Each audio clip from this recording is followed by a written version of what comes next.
E assim começa o ano de 2026, chuva.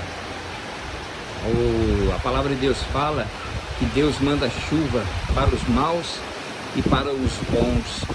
Que Deus venha mandar chuva na sua vida, chuva de bênção, de vitória, chuva que vão trazer o que?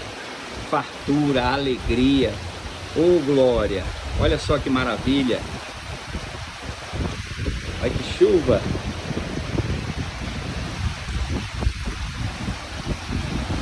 E assim o ano de 2026 vai ser um ano de vitória, de bênção, de busca do Espírito Santo de Deus.